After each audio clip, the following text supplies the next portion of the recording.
Good afternoon. It's Thursday, the 21st of June 2018, just after 1 o'clock. Welcome to UK Column News. Your host today, Mike Robinson, myself, Brian Gerrish, and we're also joined by Alex Thompson. And Alex, of course, bringing us eastern approaches from the lowlands of the Netherlands. Well, it's a big day. Halfway through the year. Well, there's a bit of a debate about that because here we are, summer solstice, sun at its highest point. I think I'm correct in saying. Some people would say midsummer, some say not. But what we wanted to bring to you all today is that the UK government has put out a warning. These are the main points. Run, hide, tell, stay indoors, factor 100 sunscreen, protect your children, drink plenty of water, and keep a handy supply of those baby wipes. Oh, they can't do that. They can't do that. They've just banned baby wipes. Well, I'm sorry. They obviously thought that the possibility of extreme solar radiation, sunburn, was the most important thing. Okay. Well, look, let's get on to more serious subjects. This is the report from about the Gosport War Memorial Hospital. A damning report, according to many mainstream media. It shows that 450 people had shortened lives as a result of being given opiates, powerful painkillers at this hospital. An additional 200 patients were probably killed similarly between 1989 and 2000.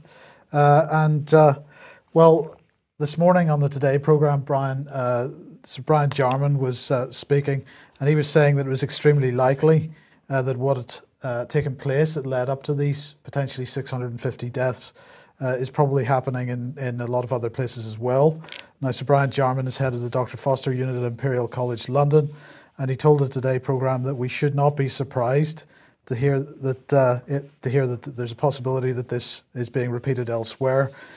He said that whistleblowers are still being blacklisted for attempting to correct the problems.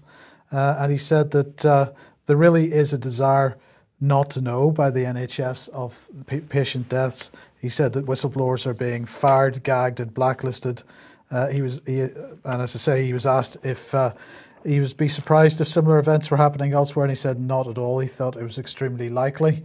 But he did say something quite interesting towards the end of this interview, and I just wanted to play the last minute or so of it. So let's listen to Sir Brian Jarman. Chess is a wonderful idea, but it's extremely centralised. And the things that I've read out to you, a thing that worries me, perhaps I shouldn't really say it, but there is an organisation that seems to be...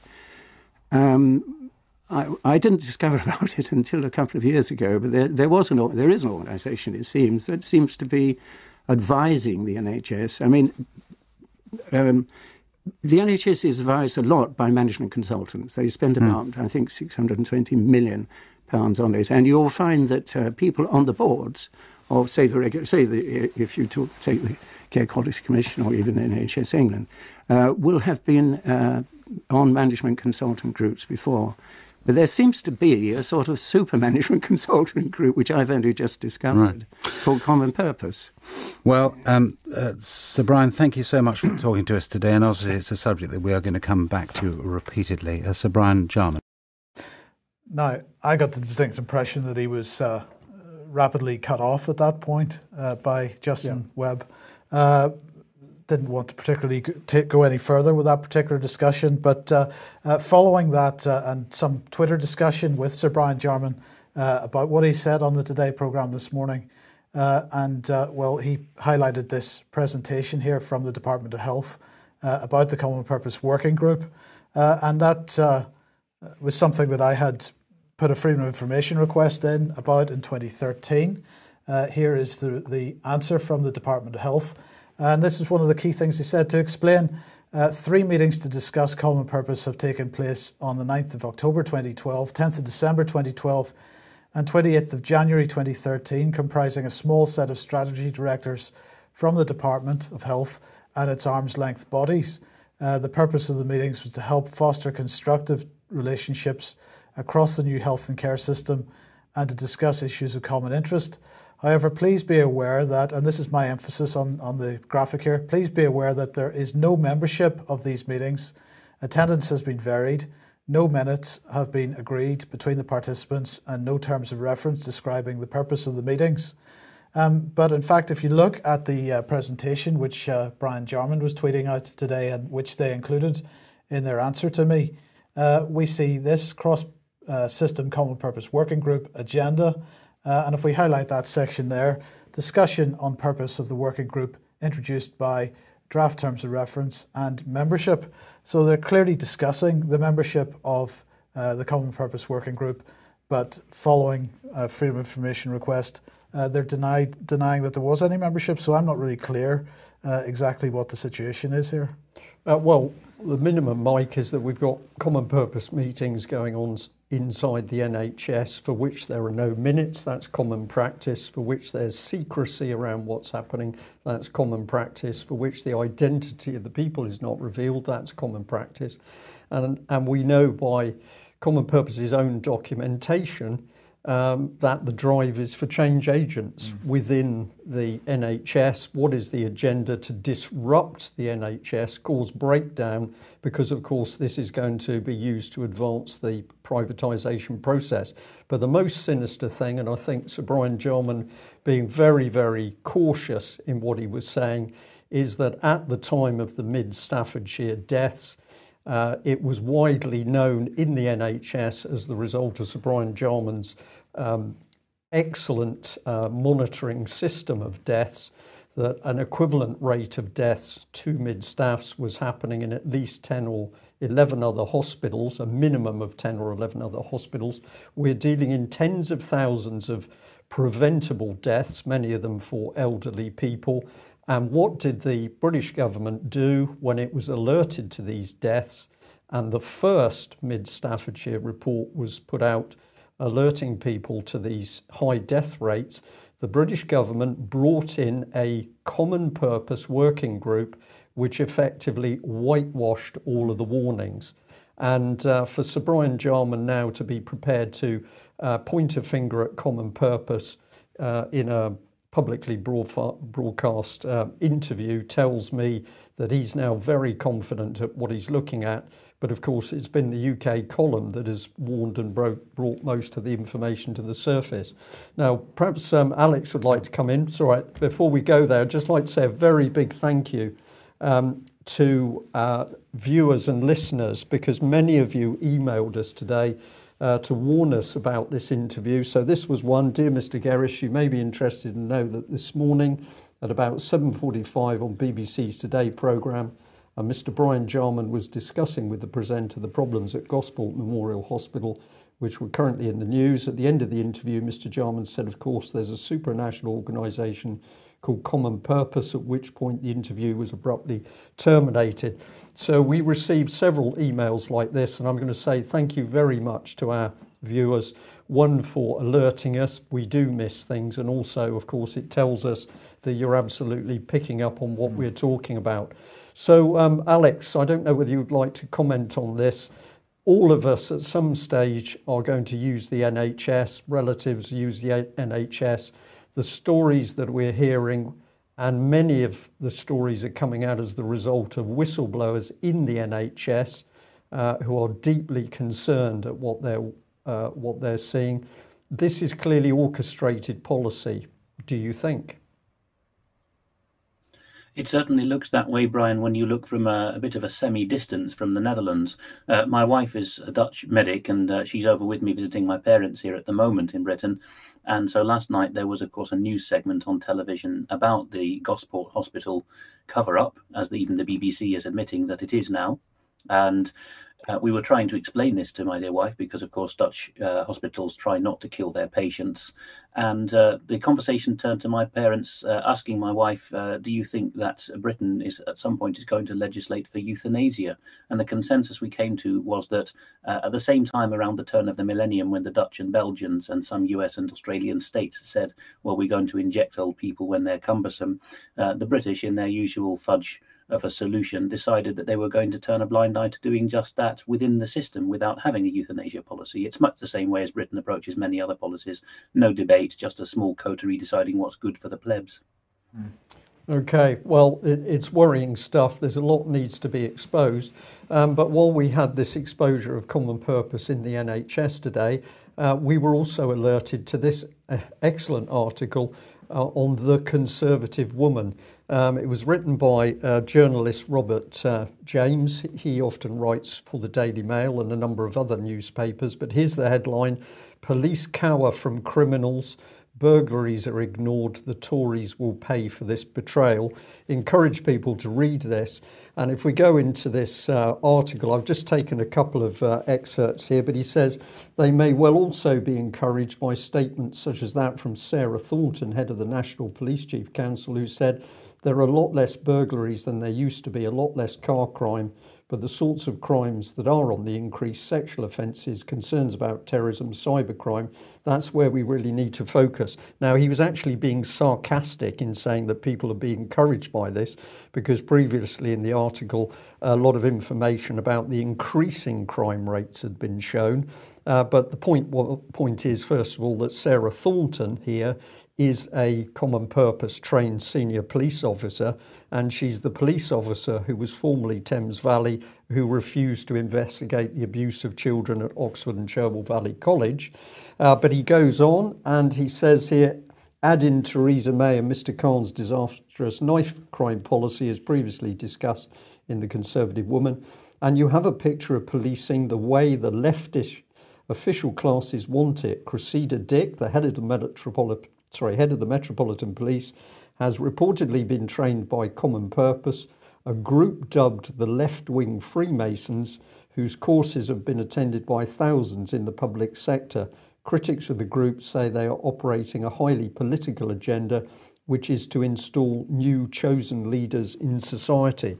So quite remarkable that we've now got Today programme, or at least somebody who's able to get the information out about Common Purpose on Today programme in relation to the NHS. And here we've got another mainstream journalist warning of Common Purpose's impact on the police.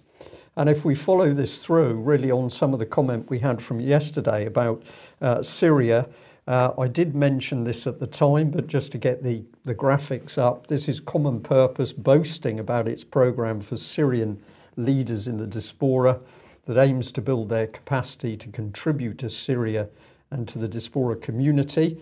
These are some of the goals that they say they're going for. Enhancing the ability to lead beyond authority. That's a very key statement. You're not going to stay within your authority.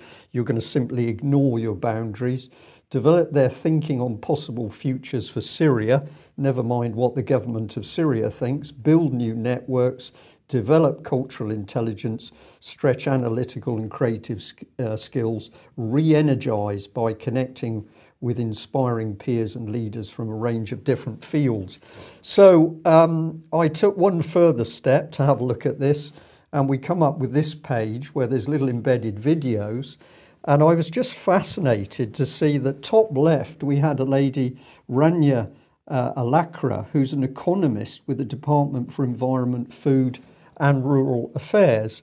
And my question is, how does the UK's environment, food supply, rural community situation benefit from training Miss Alakra to be a Syrian leader? I really didn't understand this at all. Was she doing this course in public time, in which case the British government is paying, but her job is with DEFRA? It's not organising an external government for Syria. So I think there's a lot of questions to be asked here. And I'm also going to add, I believe this young lady is being cynically used. Before we comment, throw it open for comment, we just bring this one in, because at the same time, Common Purpose boasting that it had been meeting with the chief executive of Unilever, Paul Polman. It was boasting that it's set up a Commonwealth 100 programme to train Commonwealth leaders, particularly in diaspora groups. And here's the big Unilever man. Now, let's get it right. Really, he runs a soap powder company. But here he is waxing lyrical on how his company is going to help save the world and change how we work together. And this is the sort of thing that Common Purpose is pushing. So they're talking about 88% of people, sorry, just bring this up on screen. Where are we? 88% of young people are excited about the rise of artificial intelligence. 79% identify with 2 or more cultures. So here's the breaking down of national identity. And 78% of young people have personally experienced intolerance.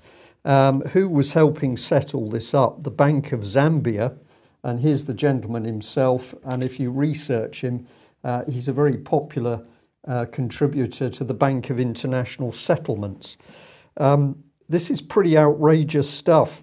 Alex, this pernicious organisation, which is funded by the banks and always was, is clearly now driving policy everywhere at local government level, but also, as we're now seeing, through the Foreign and Commonwealth Office and into the Commonwealth Office.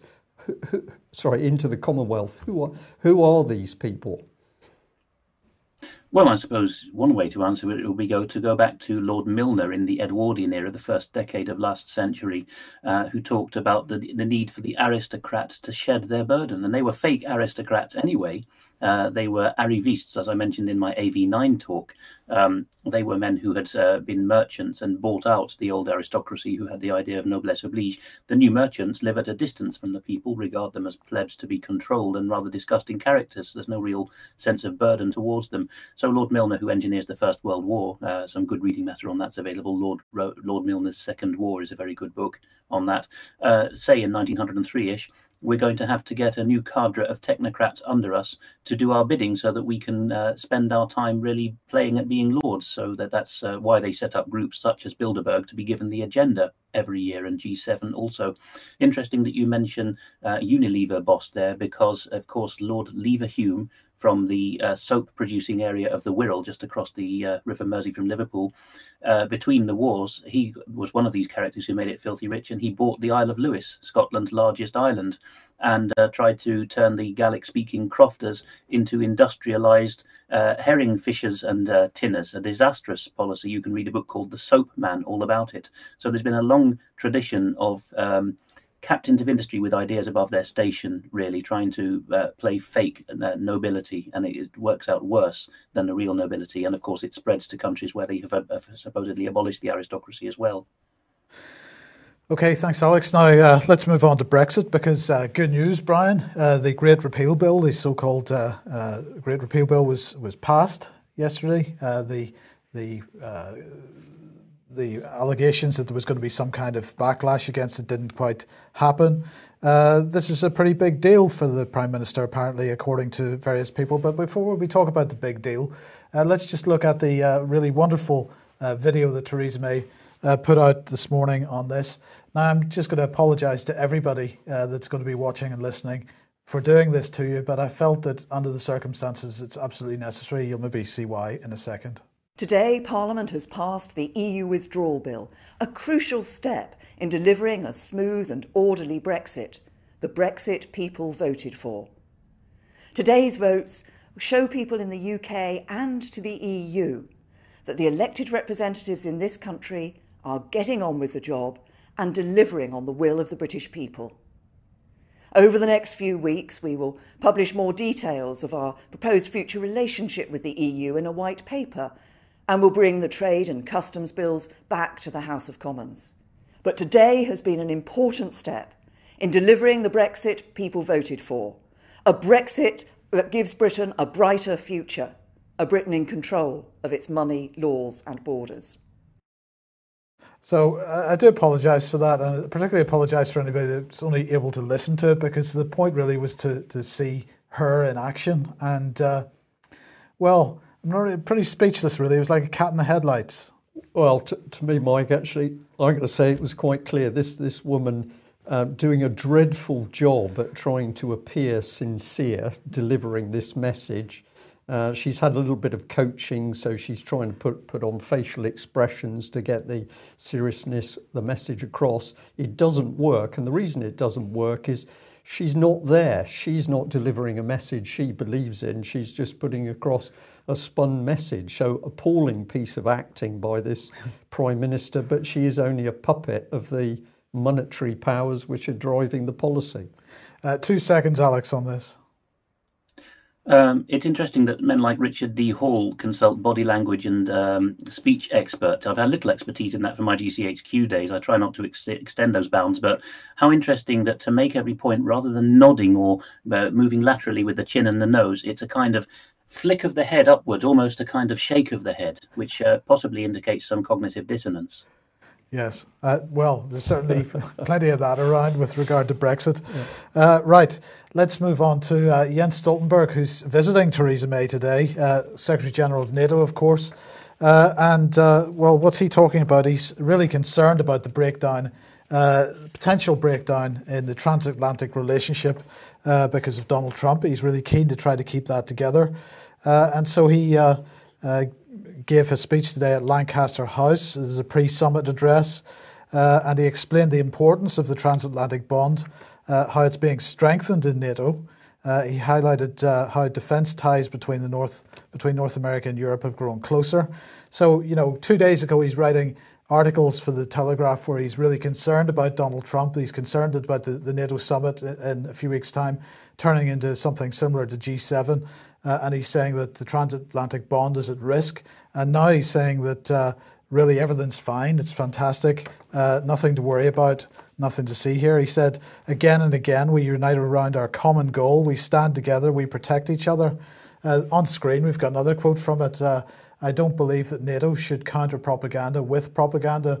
NATO is not in the propaganda business. Well, I'm not clear because what he was saying a couple of days ago in the Telegraph isn't quite what he's saying today. So I'm not quite sure which one was propaganda, or maybe his opinions just changed or something. I don't know. But anyway, NATO meeting in a couple of weeks' time. So in the meantime, Exercise Sabre Strike is going on. And this is quite amazing. 15,000 troops or so taking part in this. And British and French troops, of course, supported by many others, deployed to Estonia and so on. The Russians getting a little bit upset about the constant stream of exercises that are taking place in Eastern Europe at the moment. And Sergei Shoigu, in fact, was making a comment on this today, saying the increase in NATO activities in the Baltics is forcing Russia to undertake symmetrical measures to negate the emerging threats. So, Alex and Brian, this seems to be Russia starting to sort of push back a little bit here. They've pretty much had enough of what's going on with all these NATO exercises. So, Alex, we'll start with you. I mean, what are your thoughts on the Russian response? We'll have to bear in mind that Shoigu, a very deep expert with a great geostrategic understanding, mostly Middle East actually, but Baltic is quite his bag as well. And when the Russians talk about symmetrical responses, they're not talking about measuring like for like. They're talking about getting new ideas to match the fact that they are being outfoxed or outaggressed. So you can expect some fireworks from Russia within, of course, the norms of international law, which they're sticklers for. What's going on in the Estonia includes things like landing AC-10 Warthogs on dried-up Estonian riverbeds and remote stretches of Estonian highway. And these are the tank busters that turn on one wing and destroy a whole tank regiment in one go with sustained fire. So that's the kind of firepower that NATO's bringing. There's talk of permanent presence of NATO in the Baltic, in Poland now, as well as, of course, the Polish buying kit if Congress approves it. One further thing I'd point out is that British-French exercise under NATO, it's rather interesting that it uses the US spelling of the word sabre, even though both British English and French use the RE spelling of sabre. So it may have been directed from NATO headquarters or by American general. that was a NATO video, so yeah, that possibly explains that. But look, one of the things that Shoigu said, one of the points he made, was that in the first half of 2018, NATO has conducted 13 large-scale military exercises involving over 40,000 servicemen, 2,000 units of combat hardware near the borders with Russia, and of course one of the things that's going to be discussed at this NATO summit in a couple of weeks, Alex, is this idea of a military Schengen within the EU area. The idea of being able to move troops and hardware rapidly from one side of Europe to the other. So there is no sign of NATO backing off the pressure against Russia at all. I'd be interested to know what you meant by fireworks in what you said a couple of seconds ago. Well, I would say we don't know what the Russians have got up their sleeve, but it's going to be a response, and this is what I meant about symmetrical in Russian technical usage. Achieving like effect is what's meant when Russians, especially Shoigu, talk about that. So we have, or our NATO foolish bosses, have decided to shock and dismay the Russians by landing tank busters in remote parts of the Baltics and holding all kinds of beach storming exercises and what have you.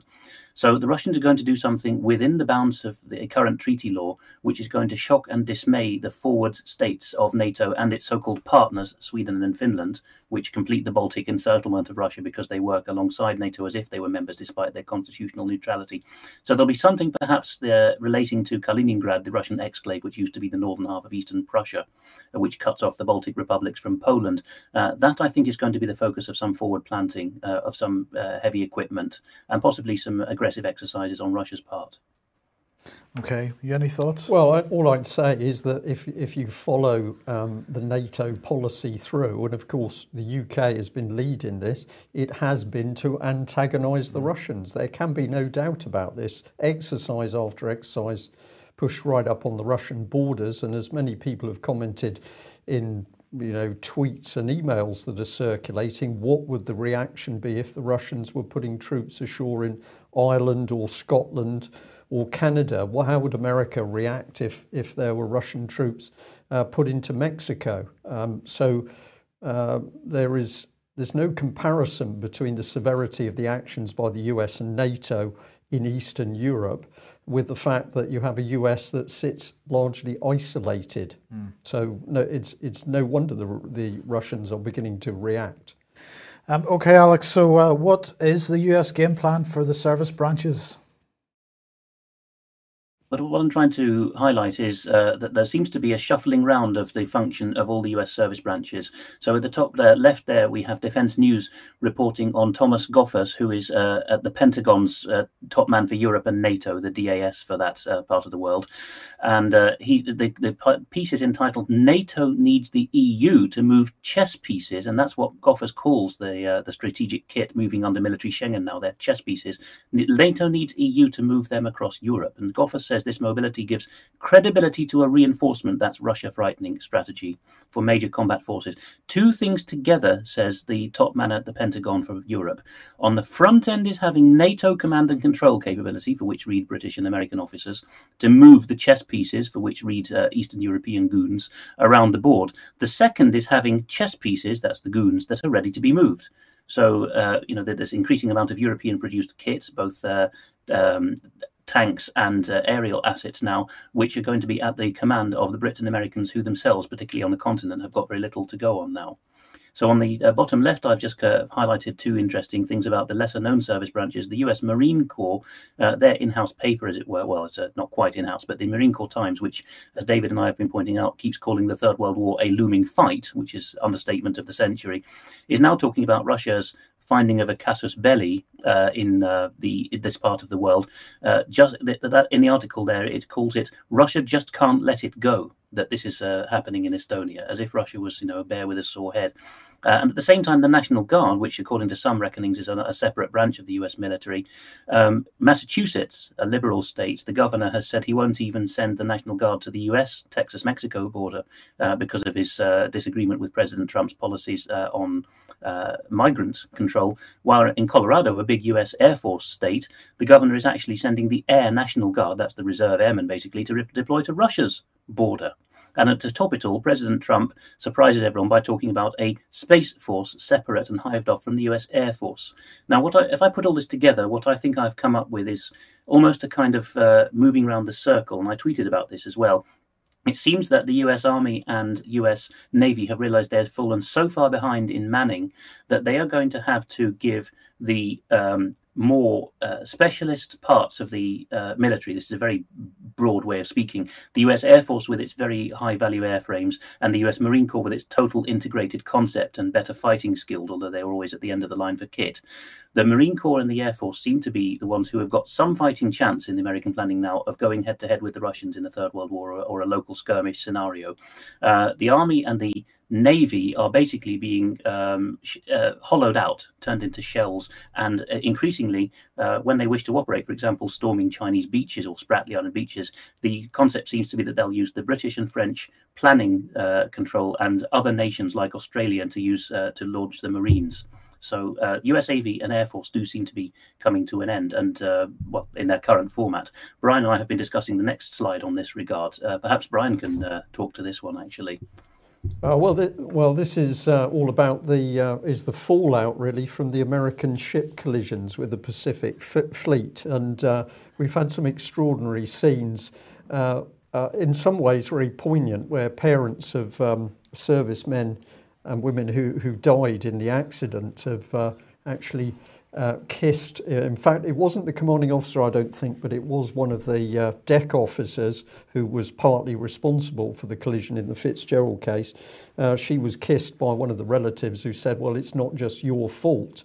It's a fault with the whole of the Navy's training process. And this is certainly what I'm picking up from all the reports, that we've had some 7 serious collisions in the American US fleet.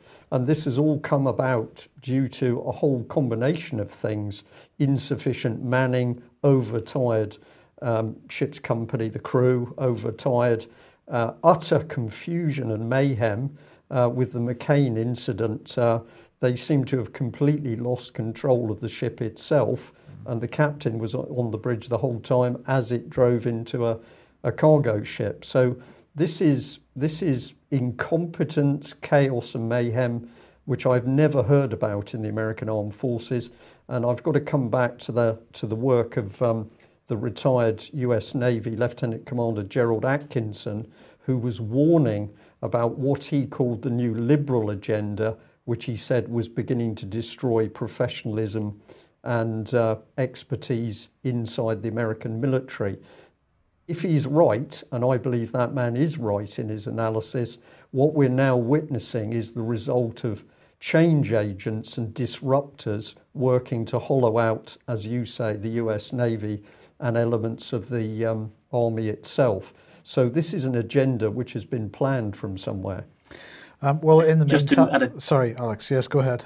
A very quick codicil to that. I misreported the JG who was being kissed in that article as the commanding officer. He was only, in fact, the officer of the watch, but the officer commanding the Fitz that night was Commodore Bryce Benson, Commander Bryce Benson, sorry, and Admiral James Caldwell, who was appointed to this ship collision oversight view role last year, has now decided that Benson is not going to be court-martialed or even be given negligent homicide charges. He's only going to be given negligent dereliction of duty charges. So that's, of course, a step lower. And he's agreed with his lawyers that he doesn't want a review of the evidence before he goes to the military equivalent of a trial, which seems to me that there's been a stitch-up, a plea bargain. It's fascinating. I know we're short for time, but I'll just add into this. That particular commanding officer was lucky to escape with his life, because when the collision had occurred and members of the ship's company forced their way into his quarters, he was actually hanging on to the outside of the ship. So he was very, very lucky not to have been killed. Now, even captains of ships have to sleep at some time, but of course all of the rules say that they're to be called by the deck officer, by the combat officers for particular events. Now maybe there'd been a breakdown of that process, in which case the commanding officer would still be culpable, but I can personally understand why, if he was asleep at the time, then you simply can't say you held total responsibility. Whereas in the McCain incident, the captain, I believe I'm correct in saying this, was on the bridge the whole time, and utter chaos ensued. But it's not one case, it's not 2 cases. We're up to 7 collisions in the Pacific Fleet. And this, to me, says there's a major breakdown in professional performance. Okay, well, look, let's move on to this, because just before Christmas, Britain signed a security treaty with Poland, a defence agreement. And that has, there's been further announcements about this, because both Boris Johnson and Gavin Williamson today have decided to strengthen security, defence and cyber ties with Poland. This again has not been debated in Parliament. There's been no vote about it, but they're going ahead and doing it anyway. So they are in Warsaw today to improve these ties. They're going to look ahead to the upcoming Western Balkans Summit in London in the middle of July. In fact, just before the NATO summit, that's going to take place. And then 2019, there's going to be a follow-up hosted in Poland. But anyway, what are they going to be looking at? Well, here's the list of measures. First of all, they're going to strengthen collective defence against cyber attacks and other threats from hostile actors, and sending a clear message that such attacks will not be tolerated. This one, I have to say, really grabbed my attention because they're going to establish a strategic communications project to support independent media in countries in Eastern Europe to ensure a wider range of voices in the media in order to strengthen resilience against disinformation. They're going to jointly work on improving resilience to chemical, biological, radiological and nuclear-related risks.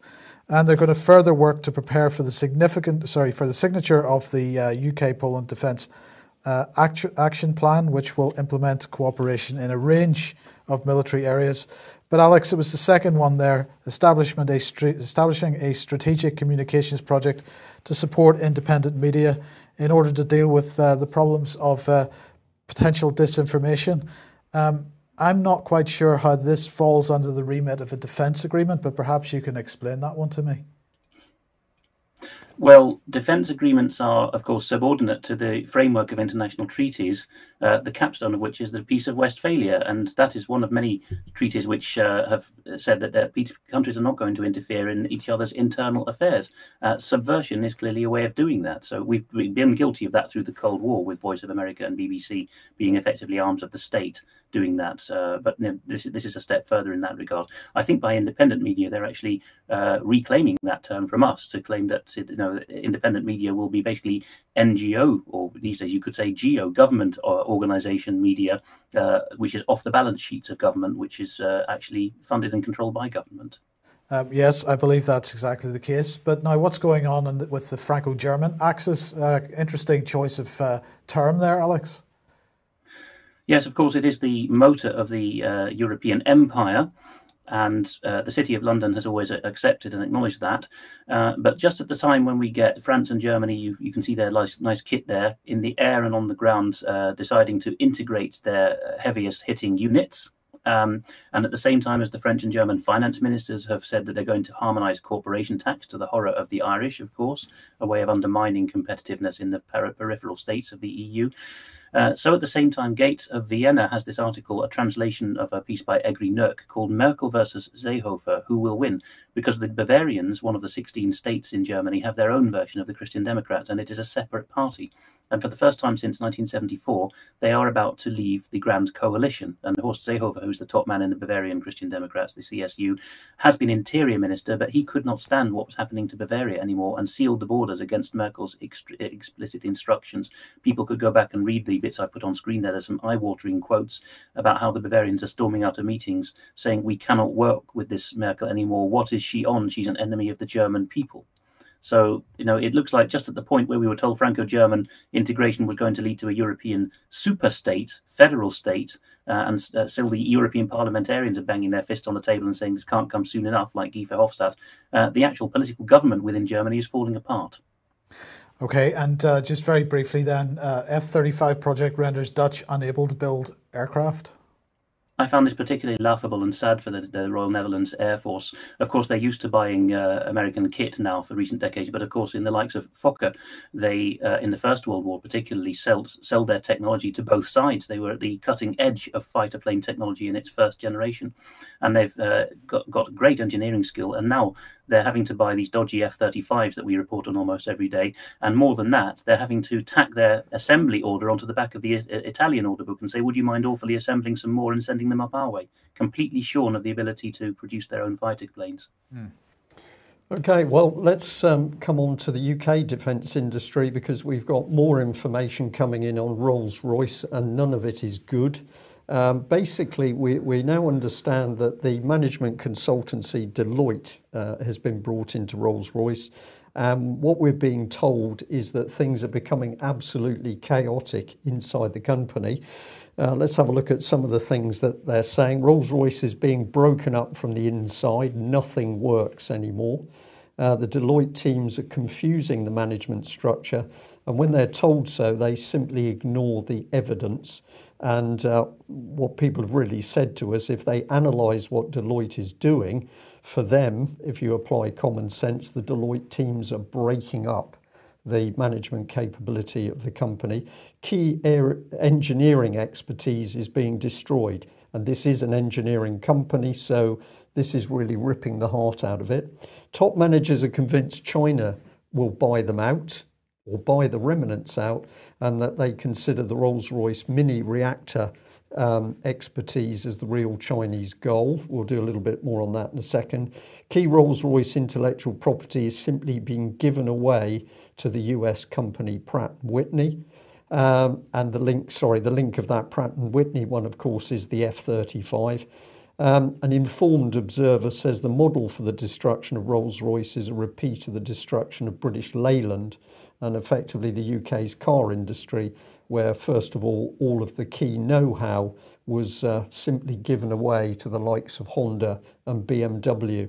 So very serious stuff. If you go to the Deloitte's website, you can see them boasting about one contract they had with Rolls-Royce, working on with a 50,000 strong workforce and employees moving across international borders on a daily basis. How does Rolls-Royce ensure compliance with immigration regulation on a global scale? Fascinating one, that. And this we've shown before, but this is the Rolls-Royce page. And we've brought in the Red Dragon because it's this reactor technology that they're after. This is expertise in Rolls-Royce. And what are we being told? The Chinese want that small modular reactor data. Okay, a quick advertisement for this evening's live programmes, because Ian Crane is in the studio tonight. So Crane Report at 7:30, as usual, Fracking Nightmare at 9 p.m. And the Crane Report will be talking 5G once again. Now, Ian asked me to alert everybody to a crowdfunder that he has running at the moment. If you have a look on GoFundMe, the title is Fracking Injunction Legal Challenge. This is the quadrilla attempt to put people in protest pens, prevent any kind of proper protest at future frack sites. And Ian is challenging this with others. So if you can help financially with that, please get onto that GoFundMe page. There'll be more on that on Fracking Nightmare this evening. A reminder that Reverend Andrew Ashdown speaking in Frome at the Rye Bakery on Friday tomorrow night. Do get along to that if you possibly can. And finally, a reminder that AV9 DVDs are still available on the UK Column website. Now, Alex, we're rapidly running out of time, but let's just have a quick run through, a quick update on the Hofstra case then. A local magazine in Vienna called Augustin has featured Markus Drexler, who is one of the chaps who has really helped Peter Hofstra a lot in Austria. He himself has been through the mill. People can freeze the frame to see what he said there, but basically he was 6 years inside in one of these awful psychiatric gulags in Austria. He protests his innocence, and he says that if you just go by the book and say answer yes to all the straightforward questions like, are you happy here, have you got any complaints, then they'll just keep you in indefinitely. Here is a supporter of ours talking about Peter and his mother Barbara, who's in captivity in York Social Services at Haxby Hall. And she says that they've only recently been given telephone contact with each other, only pre-authorised calls by a family member of the Hofstras who's on the wrong side are getting through. And of course, the filtering of calls is in breach of common law and the European Human Rights Act. So whichever model of law you believe in, it's unlawful and illegal. An unsigned letter has come. We're going to see it in a moment from Jane Richardson, probably the social worker, so-called, who's been in charge of this case in the past from York. But down the bottom, we see here, due to Barbara's advanced age, we're in desperate need of funding to take legal action in the matter. If people search for the words Lychee Hofstra, they will find the page, and donations welcome to start arguing this case as we have done for Peter himself. Now, this is the correspondence which has come from the York Social Services. I'll go through it as quickly as possible. This was faxed to Mr. Hofstra in his Austrian psychiatric detention. In our previous letter, we advised you your mum was undergoing tests regarding a bowel condition. These tests, look at the illiteracy, by the way, no full stops. These tests were inconclusive, and your mum's health currently appears better. Your mum sleeps well, and she likes to spend her days in the communal areas of the home, blah-de-blah-de-blah. She's enjoying the weekly telephone contact that she is able, i.e. we are permitting her to have with you. Next slide. It would be helpful if you were able to provide us with an emergency contact telephone number. What a lot of nonsense, because he's in captivity. Your mum receives all the letters that are sent to her and is asked regularly if she'd like to write to you or anyone else from whom she receives correspondence. This is an allusion to UK Column repeating Peter's call for people to write to Barbara because she's lonely. She's recently declined this at times, as she is now able to have the regular chat with you. As previously stated, your mum lacks the mental capacity to be able to determine who she would like to visit her, and therefore this decision has been made in her best interests. Ominously and illiterately, best interests are capitalised. However, as part of this process, Mrs. Hofstra was consulted, but stated that she did not wish to receive visits from people who she does not know, if you believe that. Mrs. Hofstra is currently happy and content in the care home, which is Haxby Hall, and enjoys positive social relationships, blah, blah, blah. We'll write to you in a month. Peter has responded, pointing out that York Social Services has persistently refused to uphold the law and investigate this abuse despite criticism from the Stage 2 investigation, the local government ombudsman, and calls by Lord McGuinness in Parliament for an investigation into your criminal activities. People can freeze the frame and look at the right-hand side, which is the summary of the case, and York Social Services role in captivating Grandma B, Barbara Hofstra. And on the next slide, Peter writes, in my conversations with my mother, she constantly complains about being shut in her room all day, so that's a direct contradiction of what's in the letter, denied visitors, having her post withheld, and being denied assistance in writing to her friends. This can, of course, conflict with the false information you give me in your letter and explains why you insist on anonymity. The ability to be a pathological liar is high up on the list of requirements needed to become a, quote, social, unquote, worker. My mother's made it very clear she would welcome visitors. Your continual objections to this indicate that you have something to hide. To sum up, York so-called social services has willfully failed in its duty of care to safeguard my mother, has participated in the physical and emotional abuse of her, and has allowed a known criminal to fleece her of her assets. Proud of that, are you, Jane Richardson? This case is now being covered in detail on the UK Column News Service and is now featured in the Austrian press. How long do you and your accomplices think they can get away with anonymity? Yours sincerely, Peter Hofstra. One closing comment on this is that the Foreign Office seems finally to be pulling its finger out, although there's been some spanners in the works, and they are equally shocked, at least some of them are, about what's been going on, and they seem to have had information withheld from them. What can we say? Passionate letter there from Peter Hofstra, and quite rightly so, because his elderly mother is basically held in prison. And while saying that, we know there's still a lot of good work being done by people in social services, but we also know that there are many cases where elderly and vulnerable people are being abused in what's becoming an extremely draconian system. So if people can help, if you can write letters, if you can alert other people to what's happening, that would be great.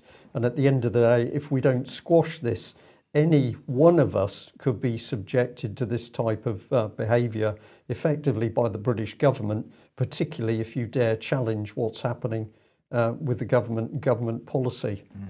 We're ending there, yeah. I think. Okay, Alex, thank you very much for joining us. Thank you again to the people who alerted us to those key stories today about common purpose. Somebody in the chat box said, can't quite understand why they'd be sort of undermining the American military if at the same time they're building up the case for a war. I think our answer to that is what we're really starting to see is the privatisation of the military, and also, of course, they are desperate to get their drone technology working at full capacity, and super soldiers, we don't actually need human beings anymore. So it does make sense if you look at it on a very big scale. We'll leave it there, back at the same time tomorrow. We'll also tomorrow include a report on Melanie Shaw. Thanks for joining us. Bye-bye. Bye.